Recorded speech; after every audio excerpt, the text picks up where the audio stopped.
हरि बोल भक्तों, हरि बोल, हरि बोल, हरि बोल। श्रीमद् भागवत महापुराण का महात्म्य का छठा अध्याय। ओम नमो भगवते वासुदेवाय। ओम नमो भगवते वासुदेवाय। ओम नमो भगवते वासुदेवाय। ओम नमो भगवते वासुदेवाय। ओम नमो भगवते वासुदेवाय। श्रीमद् भागवत महापुराण महात्म्य छठा अध्याय। सप्ताह यज्ञ की विधि। श्री सनकादिक कहते हैं, नारद जी, अब हम आपको सप्ताह श्रवण की विधि बताते हैं। यह विधि प्रायः लोगों की सहायता और धन से साध्य कही गई है।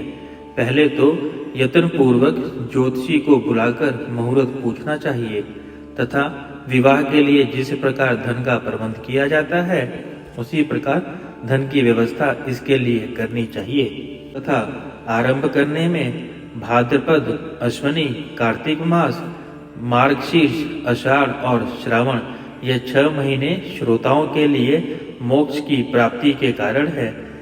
देवऋषि इन महीनों में भी भद्रा, व्यतिपात आदि कुयोगों का सर्वथा त्याग कर देना चाहिए तथा दूसरे लोग जो उत्साही हों उन्हें अपना सहायक बना लेना चाहिए।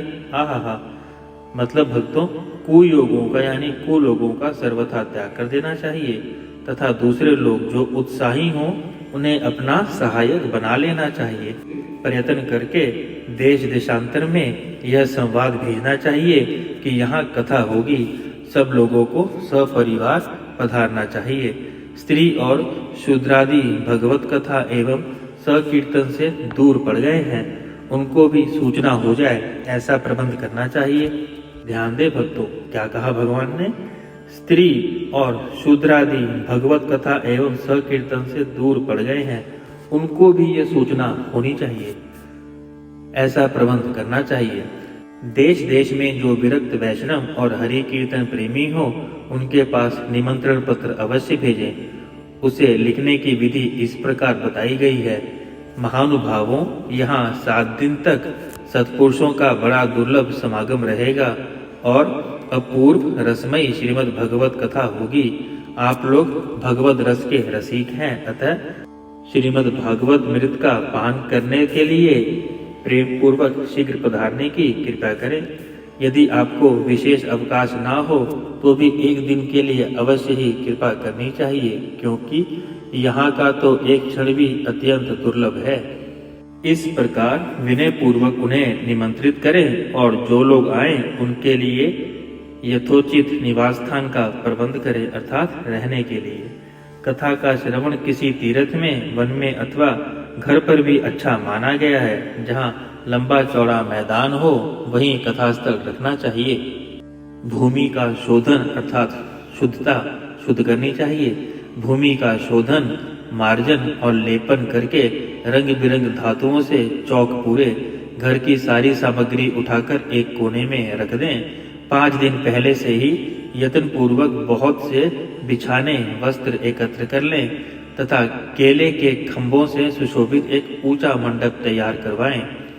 उसे सब ओर से फल, पुष्प, पत्र और चंदोवे से अलंकृत करें तथा चारों ओर झंडियां लगाकर तरह तरह के सामानों से सजा दें। उस मंडप पे कुछ ऊंचाई पर 7 विशाल लोकों की कल्पना करें और उनमें विरक्त ब्राह्मणों को बुला बुलाकर बैठाएं। आगे की ओर उनके लिए वहां यथोचित आसन तैयार रखें। इनके पीछे वक्ता के लिए भी एक दिव्य सिंहासन का प्रबंध करें। यदि वक्ता का मुख उत्तर की ओर रहे तो श्रोता पूर्वाभिमुख होकर बैठें। यदि वक्ता पूर्वाभिमुख रहे तो श्रोता को उत्तर की ओर मुख करके बैठना चाहिए। अथवा वक्ता और श्रोता को पूर्व मुख होकर बैठना चाहिए। देश काल आदि को जानने वाले महानुभावों ने श्रोता के लिए ऐसा ही नियम बनाया है। जो वेदशास्त्र की स्पष्ट व्याख्या करने में समर्थ हो, तरह तरह के दृष्टांत दे सकता हो तथा विवेकी और अत्यंत निसप्रह हो, ऐसे विरक्त और विष्णु भक्त ब्राह्मण को वक्ता बनाना चाहिए। श्रीमद् भागवत के प्रवचन में ऐसे लोगों को नियुक्त नहीं करना चाहिए जो पंडित होने पर भी अनेक धर्मों के चक्कर में पड़े हुए स्त्री लंपट एवं पाखंड के प्रचारक हों। ध्यान दे भक्तों, इस चीज को आज्ञा है किनको नियुक्त नहीं करना चाहिए। इस श्रीमद् भागवत के प्रवचन में वक्ता के पास ही उसकी सहायता के लिए एक वैसा ही विद्वान और स्थापित करना चाहिए, वह भी सब प्रकार से संशयों की निवृत्ति करने में समर्थ और लोगों को समझाने में कुशल हो। कथा प्रारंभ के दिन से एक दिन पूर्व व्रत ग्रहण करने के लिए वक्ता को क्षौर करा लेना चाहिए तथा अरुणोदय के समय शौच से निवृत्त होकर अच्छी तरह स्नान करें और संध्या आदि अपने नित्य कर्मों को संक्षेप से समाप्त करके कथा के विघ्नों की निवृत्ति के लिए गणेश जी का पूजन करें। तदंतर पितृगण का तर्पण कर पूर्व पापों की शुद्धि के लिए प्रायश्चित करें और एक मंडल बनाकर उसमें श्रीहरि को स्थापित करें। फिर भगवान श्री कृष्ण को लक्ष्य करके मंत्रों उच्चारण पूर्वक क्रमशः षोडशोपचारित विधि से पूजन करें। उसके पश्चात प्रदक्षिणा तथा नमस्कार आदि कर इस प्रकार स्तुति करें। करुणा निधान, मैं संसार सागर में डूबा हुआ बड़ा दीन हूँ। कर्मों के मोह रूपी ग्रह ने मुझे पकड़ रखा है। आप इस संसार सागर से मेरा उद्धार कीजिए। इसके पश्चात धूप दीप आदि सामग्रियों से श्रीमद् भागवत की बड़े उत्साह और प्रीति पूर्वक विधि से विधान से पूजा करें। फिर पुस्तक के आगे नारियल रखकर नमस्कार करें और प्रसन्न चित्त से इस प्रकार स्तुति करें। श्रीमद् भागवत के रूप में आप साक्षात श्री कृष्णचंद्र ही विराजमान हैं। नाथ, मैंने भवसागर से छुटकारा पाने के लिए आपकी शरण ली है। मेरा ये मनोरथ आप बिना किसी विघ्न बाधा के सांगोपांग पूरा करें। केशव, मैं आपका दास हूँ। ध्यान दे भक्तों, किसको श्री कृष्णचंद्र समान माना गया है? श्रीमद् भागवत को श्री साक्षात कृष्णचंद्र रूप माना गया है। इस प्रकार दीन वचन कहकर फिर वक्ता का पूजन करें। उसे सुंदर वस्त्र भूषण से विभूषित करें। किसका पूजन भक्तों? वक्ता का, यानी जो श्रीमद् भागवत को कहेंगे उनके बारे में बोल रहे हैं, जो वक्ता है। सुख स्वरूप भगवान, आप समझाने की कला में कुशल और सब शास्त्रों में पारंगत हैं। कृपया इस कथा को प्रकाशित करके मेरा अज्ञान दूर करें। फिर अपने कल्याण के लिए प्रसन्नता पूर्वक उसके सामने नियम ग्रहण करें और 7 दिनों तक यथाशक्ति उसका पालन करें। कथा में विघ्न ना हो इसके लिए 5 ब्राह्मणों को और वर्ण करें। वे 12 अक्षर मंत्र द्वारा भगवान के नापों का जप करें। ओम नमो भगवते वासुदेवाय। फिर ब्राह्मण अन्य विष्णु भक्त एवं कीर्तन करने वालों को नमस्कार करके उनकी पूजा करें और उनकी आज्ञा पाकर स्वयं भी आसन पर बैठ जाएं। जो पुरुष लोग संपत्ति, धन और घर और पुत्रादि की चिंता छोड़कर शुद्ध चित्त से केवल कथा में ही ध्यान रखता है, उसे इसके श्रवण का उत्तम फल मिलता है। बुद्धिमान वक्ता को चाहिए कि सूर्य उदय से कथा आरंभ करके 3:30 पहर तक मध्यम स्वर से अच्छी तरह से कथा बाँचे। भक्तों, मध्यम स्वर से। दोपहर के बाद 2 घड़ी तक कथा बंद रखे। उस समय कथा के प्रसंग के अनुसार वैष्णवों को भगवान के गुणों का कीर्तन करना चाहिए। व्यर्थ की बातें नहीं करनी चाहिए। कथा के समय मल मूत्र वेग को काबू में रखने के लिए अल्पाहार अर्थात कम आहार, अल्पाहार सुखकारी होता है। इसलिए श्रोता केवल एक ही समय हविष्यान्न भोजन करें। यदि शक्ति हो तो 7 दिन निराहार रहकर कथा सुने अथवा केवल घी या दूध पीकर सुखपूर्वक श्रवण करें अथवा फलाहार या एक ही समय भोजन करें। जिससे जैसा नियम सुविधे से सध सके यानी सुविधा से सध सके उसी को कथा श्रवण के लिए ग्रहण करें। मैं तो उपवास की अपेक्षा भोजन करना अच्छा समझता हूँ, यदि वे कथा श्रवण में सहायक हो। यदि उपवास से श्रवण में बाधा पहुँचती हो तो वह किसी काम का नहीं है। नारद जी नियम से सप्ताह सुनने वाले पुरुषों के नियम सुने। विष्णु भक्त की दीक्षा से रहित पुरुष कथा श्रवण का अधिकारी नहीं है। भक्तों अर्थात श्रवण से पहले श्री विष्णु की दीक्षा लेनी आवश्यक है। जो पुरुष नियम से कथा सुने उसे ब्रह्मचार्य से रहना, भूमि पर सोना और नित्य प्रति कथा समाप्त होने पर पत्तल में भोजन करना चाहिए। दाल, मधु, तेल, गरिष्ठ अन्न, भाव दूषित पदार्थ और बासी अन्न, इनका उन्हें सर्वदा ही त्याग कर देना चाहिए। भक्तों, गरिष्ठ अन्न मतलब जिसको तोड़ने पे 2 टुकड़े हो जाते हैं, जैसे दालें। काम, क्रोध, मद, मान, मत्सर, लोभ, दंभ, मोह और द्वेष को तो अपने पास भी नहीं फटकने देना चाहिए। वह वेद, वैष्णव, ब्राह्मण, गुरु, गोसेवक तथा स्त्री, राजा, महापुरुषों की निंदा से भी बचे। नियम से कथा सुनने वाले पुरुषों को राजस्वला स्त्री, अंत्यज, मलेच्छ, पतित, गायत्रीहीन, दिज्ज, ब्राह्मणों से द्वेष रखने वाले तथा वेद को न मानने वाले पुरुषों से बात नहीं करनी चाहिए। सर्वदा सत्य, शौच, दया, मौन, सरलता, विनय और उदारता का बर्ताव करना चाहिए। भक्तों, स्वच्छ मतलब अंदर की शुद्धता। धनहीन, क्षय रोगी, किसी अन्य रोग से पीड़ित, भाग्यहीन, पापी, पुत्रहीन और मोक्ष भी यहाँ कथा श्रवण करें। जिस स्त्री का रजोदर्शन रुक गया हो, जिसके एक ही संतान होकर रह गई हो या जो बाज हो, जिसकी संतान होकर मर जाती हो अथवा गर्भ गिर जाता हो, वह यत्न पूर्वक इस कथा को सुने। ये सब यदि विधिवत कथा सुने तो इन्हें अक्षय फल की प्राप्ति हो सकती है। यह अत्युत्तम दिव्य तथा करोड़ों यज्ञों का फल देने वाली है। इस प्रकार इस व्रत की विधियों का पालन करके फिर उद्यापन करें। जिन्हें इसके विशेष फल की इच्छा हो वे जन्माष्टमी व्रत के समान ही इस कथा का व्रत का उद्यापन करें। किंतु जो भगवान के अंकित जन भक्त है उनके लिए उद्यापन का कोई आग्रह नहीं है। वे श्रवण से ही पवित्र हैं, क्योंकि वे तो निष्काम भगवतक हैं। इस प्रकार जब सप्ताह यज्ञ समाप्त हो जाए तो श्रोताओं को अत्यंत भक्ति पूर्वक पुस्तक और वक्ता की पूजा करनी चाहिए। फिर वक्ता श्रोताओं को प्रसाद, तुलसी और प्रसादी मालाएं दे। सब लोग मृदंग और झांझ की मनोहर ध्वनि से सुंदर कीर्तन करें। जय जयकार, नमस्कार और शंख ध्वनि का घोष कराएं तथा ब्राह्मण और याचकों को धन और अन्नदान दे।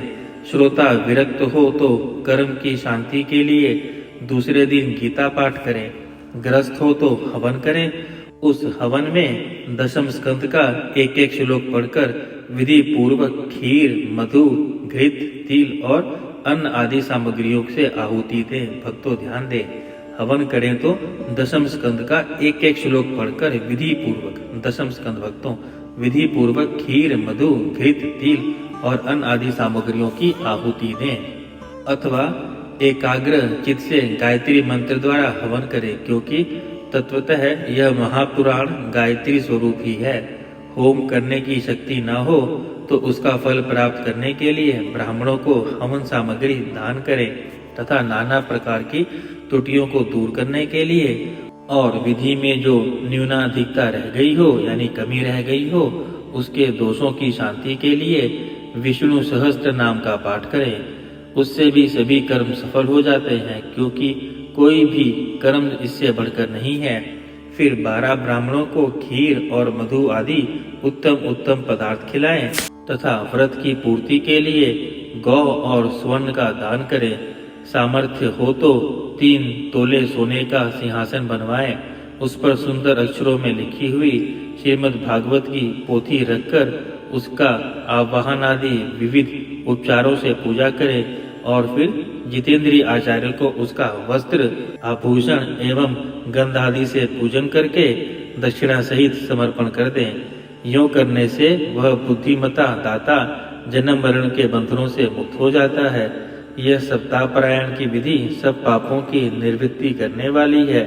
इसका इस प्रकार ठीक ठाक पालन करने से यह मंगलमय भगवत पुराण अभिष्ट फल प्रदान करता है तथा अर्थ धर्म काम और मोक्ष चारों की प्राप्ति का साधन हो जाता है, इसमें संदेह नहीं। सनकादिक जी कहते हैं, नारद जी, इस प्रकार तुम्हें यह सप्ताह श्रवण की विधि हमने पूरी सुना दी। अब और क्या सुनना चाहते हो? इस श्रीमद् भागवत से भोग और मोक्ष दोनों ही हाथ लग जाते हैं। सूत जी कहते हैं, शौनक जी, यों कहकर महामुनि सनकादिक ने 1 सप्ताह तक विधि पूर्वक इन सर्व पापनाशिनी परम पवित्र तथा भोग और मोक्ष प्रदान करने वाली भगवत कथा का प्रवचन किया। सब प्राणियों ने नियम पूर्वक इसे श्रवण किया। इसके पश्चात उन्होंने विधि पूर्वक भगवान पुरुषोत्तम की स्तुति की। कथा के अंत में ज्ञान वैराग्य और भक्ति को बड़ी पुष्टि मिली और वे तीनों एकदम तरुण होकर सब जीवों का चिंतन अपनी ओर आकर्षित करने लगे। अपना मनोरथ पूरा होने से नारद जी को भी बड़ी प्रसन्नता हुई। उनके सारे शरीर में रोमांच हो आया और वे परमानंद से पूर्ण हो गए। इस प्रकार कथा श्रवण कर भगवान के प्यारे नारद जी हाथ जोड़कर प्रेम गदगद वाणी से सनकादिक से कहने लगे। नारद जी ने कहा, मैं धन्य हूँ, आप लोगों ने करुणा करके मुझे बड़ा ही अनुग्रहित किया है। आज मुझे सर्व पापहारी भगवान श्री हरि की प्राप्ति हो गई। तपोधनों, मैं श्रीमद् भागवत श्रवण को ही सब धर्मों से श्रेष्ठ मानता हूँ, क्योंकि इसके श्रवण से वैकुंठ अर्थात गोलोक विहारी श्री कृष्ण की प्राप्ति होती है। सूत जी कहते हैं, शौनक जी, वैष्णव श्रेष्ठ नारद जी यों कह ही रहे थे कि वहां घूमते फिरते योगेश्वर सुखदेव जी आ गए। कथा समाप्त होते ही व्यास नंदन श्री सुखदेव जी वहां पधारे। 16 वर्ष की सी आयु, आत्म लाभ से पूर्ण ज्ञान रूपी महासागर का स्वयं धर्म करने के लिए चंद्रमा के समान वे प्रेम से धीरे धीरे श्रीमद् भागवत का पाठ कर रहे थे। परम तेजस्वी सुखदेव जी को देखकर सारे सभासद झटपट खड़े हो गए और उन्हें एक ऊंचे आसन पर बिठाया। फिर देवऋषि नारद जी ने उनका प्रेम पूर्वक पूजन किया। उन्होंने सुख पूर्वक बैठकर कहा, आप लोग मेरी निर्मल वाणी सुनिए। श्री सुखदेव जी बोले, रसिक एवं भावुक जन, यह श्रीमद् भागवत वेद रूप कल्प वृक्ष का परिपक्व फल है, अर्थात पका हुआ फल है। श्री सुखदेव रूप सुख के मुख का संयोग होने से अमृत रस से परिपूर्ण है। यह रस ही रस है, इसमें न छिलका है न गुठली। यह इसी लोक में सुलभ है। जब तक शरीर में चेतना रहे तब तक आप लोग बार बार इसका पान करें। महामुनि व्यास ने श्रीमद् भागवत महापुराण की रचना की है। इसमें निष्कपट निष्काम परम धाम का निरूपण है। इसमें शुद्धांत है करण सत्पुरुषों के जानने योग्य कल्याणकारी वास्तविक वस्तु का वर्णन है, जिससे तीनों तपों की शांति होती है। इसका आश्रय लेने पर दूसरे शास्त्र अथवा साधन की आवश्यकता नहीं रहती। जब कभी पुण्य आत्मा पुरुष इसके श्रवण की इच्छा करते हैं, तभी ईश्वर अविलंब उनके हृदय में अवरुद्ध हो जाते हैं। यह भागवत पुराणों का तिलक और वैष्णव का धन है। इसमें परमहंसों के प्राप्य विशुद्ध ज्ञान का ही वर्णन किया गया है तथा ज्ञान वैराग्य और भक्ति के सहित निर्वृत्ति मार्ग को प्रकाशित किया गया है। जो पुरुष भक्ति पूर्वक इसके श्रवण पाठन और मनन में तत्पर रहता है वह मुक्त हो जाता है। यह रस स्वर्गलोक सत्यलोक कैलाश और वैकुंठ में भी नहीं है। इसलिए भाग्यवान श्रोताओं, तुम सब इसका खूब पान करो, इसे कभी मत छोड़ो। सूत जी कहते हैं, श्री सुखदेव जी इस प्रकार कह ही रहे थे। उस सभा के बीचों बीच प्रहलाद, बाली, उद्धव और अर्जुन आदि पार्षदों के सहित साक्षात श्री हरि प्रकट हो गए। तब देवऋषि नारद ने भगवान और उनके भक्तों की यथोचित पूजा की भगवान को प्रसन्न देखकर देवऋषि ने उन्हें एक विशाल सिंहासन पर बैठा दिया और सब लोग उनके सामने कीर्तन करने लगे। उस कीर्तन को देखने के लिए श्री पार्वती जी के सहित महादेव जी और श्री ब्रह्मा जी भी आए। कीर्तन आरंभ हुआ। प्रहलाद जी तो चंचल गति यानी फुर्तीले होने के कारण करताल बजाने लगे। उद्धव जी ने झांझें उठा ली। देवऋषि नारद ने वीणा की ध्वनि करने लगे। स्वर विज्ञान यानी गान विद्या में कुशल होने के कारण अर्जुन राग अलापने लगे। इंद्र ने मृदंग बजाना आरंभ किया। सनकादिक बीच बीच में जय घोष करने लगे और इन सब के आगे सुखदेव जी तरह तरह के सरस अंगभंगी करके भाव बताने लगे। इन सब के बीच में परम तेजस्वी भक्ति ज्ञान और वैराग्य नटों के समान नाचने लगे। ऐसा अलौकिक कीर्तन देखकर भगवान प्रसन्न हो गए और इस प्रकार कहने लगे, मैं तुम्हारी इस कथा और कीर्तन से बहुत प्रसन्न हूँ। तुम्हारे भक्ति भाव ने इस समय मुझे अपने वश में कर लिया है, अतः तुम लोग मुझसे वर मांगो। भगवान के यह वचन सुनकर सब लोग बड़े प्रसन्न हुए और प्रेमार्थ चित्त से भगवान से कहने लगे, भगवान हमारी ये अभिलाषा है कि भविष्य में भी जहाँ जहाँ कहीं सप्ताह कथा हो वहाँ आप इन पार्षदों के सहित अवश्य पधारें। हमारा ये मनोरथ पूर्ण कर दीजिए। भगवान तथास्तु कहकर वहाँ से अंतर्ध्यान हो गए। इसके पश्चात नारद जी ने भगवान तथा उनके पार्षदों के चरण को लक्ष्य करके प्रणाम किया और फिर सुखदेव जी आदि तपस्वियों को भी नमस्कार किया। कथा अमृत का पान करने से सब लोगों को बड़ा ही आनंद हुआ। उनका सारा मोह नष्ट हो गया। फिर वे सब लोग अपने अपने स्थानों को चले गए। उस समय सुखदेव जी ने भक्ति को उसके पुत्रों सहित अपने शास्त्र में स्थापित कर दिया। इसी से भगवत का सेवन करने से श्रीहरि वैष्णव के हृदय में आ विराजते हैं। जो लोग दरिद्रता के दुख ज्वर की ज्वाला से दग्ध हो रहे हैं उन्हें माया पिशाच ने रौंद डाला है, तथा जो संसार समुद्र में डूब रहे हैं उनका कल्याण करने के लिए श्रीमद् भागवत सिंहनाद कर रहा है। शौनक जी ने पूछा, सूत जी, सुखदेव जी ने राजा परीक्षित को, गौकर्ण धुंधुकारी को और सनकादिक ने नारद जी को किस किस समय यह ग्रंथ सुनाया था? मेरा यह संशय दूर कीजिए। सूत जी ने कहा, भगवान श्री कृष्ण के स्वधाम गमन अर्थात अपने धाम जब भगवान गए थे, स्वधाम गमन के बाद कलयुग 30 वर्ष से कुछ अधिक बीत जाने पर भाद्रपद मास की शुक्ला नवमी को सुखदेव जी ने कथा आरंभ की थी। राजा परीक्षित के कथा सुनने के बाद कलयुग के 200 वर्ष बीत जाने पर आषाढ़ मास की शुक्ल नवमी को गोकर्ण जी ने यह कथा सुनाई थी। इसके पीछे कलयुग के 30 वर्ष और निकल जाने पर कार्तिक मास की शुक्ला नवमी के दिन सनकादिक ने कथा आरंभ की थी। निष्पाप शौनक जी, आपने जो कुछ पूछा था उसका उत्तर मैंने आपको दे दिया। इस कलयुग में भगवत की कथा भवरोग रामबाण औषध है। संतजन, आप लोग आदर पूर्वक इस कथा अमृत का पान कीजिए। यह श्री कृष्ण को अत्यंत प्रिय, संपूर्ण पापों का नाश करने वाला, मुक्ति का एकमात्र कारण, भक्तों मुक्ति का एकमात्र कारण कलयुग में और भक्ति को बढ़ाने वाला है। लोक में अन्य कल्याणकारी साधनों का विचार करने तथा तीर्थों का सेवन करने से क्या होगा? अपने दूत को हाथ में पास लिए देखकर यमराज उसके कान में कहते हैं, देखो जो भगवान की कथा वार्ता में मत हो रहे हो उनसे दूर रहना। तो यमराज क्या कहते हैं अपने दूत के कान में? देखो जो भगवान की कथा वार्ता में मत यानी मगन हो रहे हो उनसे दूर रहना। मैं औरों को ही दंड देने की शक्ति रखता हूँ, वैष्णव को नहीं।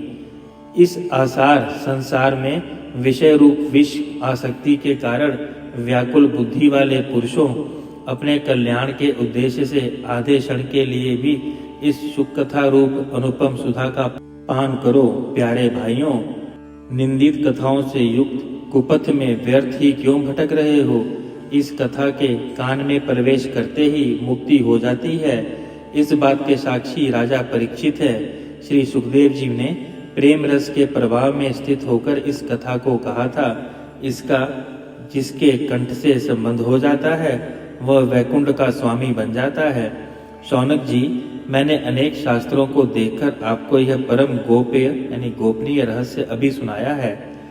सब शास्त्रों के सिद्धांतों का यही निचोड़ है। संसार में इस सुख शास्त्र से अधिक पवित्र कोई और वस्तु नहीं है। अतः आप लोग परमानंद की प्राप्ति के लिए इस 12 स्कंद रूप अर्थात 12 स्कंद 12 स्कंद रूप रस का पान करें। जो पुरुष नियम पूर्वक कथा का भक्ति भाव से श्रवण करता है और शुद्धांतकरण भगवतों के सामने सुनाता है यानी भगवत भक्तों के सामने सुनाता है, वे दोनों ही विधि का पूरा पूरा पालन करने के कारण इसका यथार्थ फल पाते हैं।